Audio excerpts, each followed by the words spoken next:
Ya, jadi hari ini saya mau cerita satu kejadian di mana saya sudah naik pesawat yang salah. Gitu. Apa pesawatnya pada awalnya itu adalah di gate 3, gate D3 untuk arah ke Semarang. Saya lantas mengarah ke gate 3. Nah, sementara di gate 3 itu, begitu saya di gate 3 baru mau duduk, diteriaki untuk arah Semarang pindah ke gate 6. Begitu saya ke gate 6, saya lolos menunjukkan boarding dan saya adalah penumpang terakhir yang final call untuk naik ke pesawat. Saya tidak perhatikan flightnya karena saya cuma perhatikan di mana display yang tertulis di depan itu ada Surabaya, ada Makassar, ada Semarang. Satu-satunya Semarang, jadi saya langsung masuk.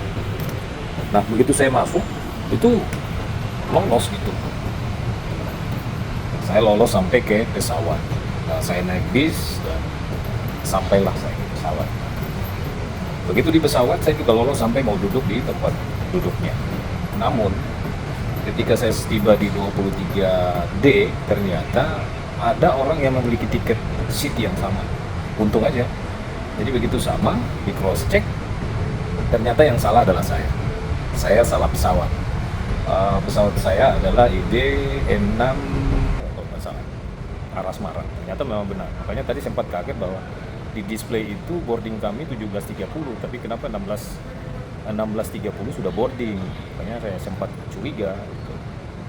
Tapi setelah sampai di pesawat, kalau saya tanya tadi tidak bertabrakan seatnya, mungkin saya sudah tiba di Semarang dengan pesawat yang salah.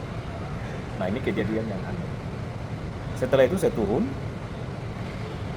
dari pesawat dan diantarkan kembali sambil monitor sudah boarding atau belum. Nah, saya diturunkan di gate D4. Di gate D4 itu, jadi setelah saya diturunkan di gate 4, saya berpikir bahwa di gate 6 ini adalah gate yang sudah benar. Jadi saya duduk karena diantar langsung sama petugas yang menemani saya dari pesawat. Saya duduk, tapi saya melihat kok ada keanehan lagi. Akhirnya saya punya inisiatif untuk bertanya ke salah satu penumpang untuk memastikan bahwa apakah ini ke Semarang. Begitu saya tanya, dia bilang, "Pak, ini ke Surabaya." Loh, kok saya malah ditempatkan di Surabaya lagi? Begitu saya tanya ke bagian petugasnya menjawab, "Oh iya, Pak, ini Surabaya." Terus saya bilang, "Kenapa tertulis Semarang?" Dia bilang kalau Semarang di gate 4. Waduh, dengan santainya dia menjawab. Terus saya tanpa berpikir panjang, saya beranjak ke gate 4. Nah, di gate 4 itu justru tertulis Surabaya, tujuan Surabaya dengan nomor flight yang berbeda. Saya ragu lagi, saya masuklah ke gate 3 yang awalnya adalah gate 3. Tapi begitu di gate 3 diarahkan ke gate 4. Saya bilang di sana Surabaya. Katanya, "Oh iya, nggak apa-apa, itu Semarang sebetulnya." "Oh iya.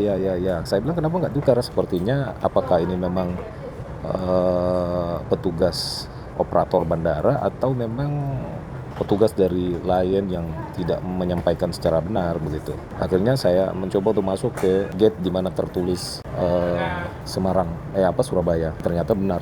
Begitu sampai di dalam, kami kemudian delay lagi sampai saat ini, sekitar 2 jam lagi. Untung aja masih delay begitu. Luar biasa. Itu pengalaman perjalanan hari ini yang cukup memukau dan membuat hati bergetar-getar karena bisa lari ke sana kemari. Bayangan saya kalau tadi saya dengan seorang ibu dengan 4 orang anak, gimana ya kasihan. Seperti itu. Pindah lagi gate D7 ya, Mas? D7 ya? Ini informasi lagi, pindah lagi di D7. Wow, keren. Lion memang keren. Ya, kita sebagai penumpang memang hanya bisa mengikuti arahan dan selalu mentoleransi apapun yang terjadi. Sebaliknya kita berharap pihak Lion juga bisa memberikan toleransi yang sama. Namun apa yang kita dapati bahwa beberapa kejadian kita telat, nggak bisa ditoleransi, dianggap sebagai sebuah kesalahan dari kita. Nah itu. Jadi demikian sekilas cerita dari saya untuk hari ini, perjalanan dari Merauke, Makassar, Jakarta, Semarang. Sampai jumpa. Assalamualaikum warahmatullahi wabarakatuh.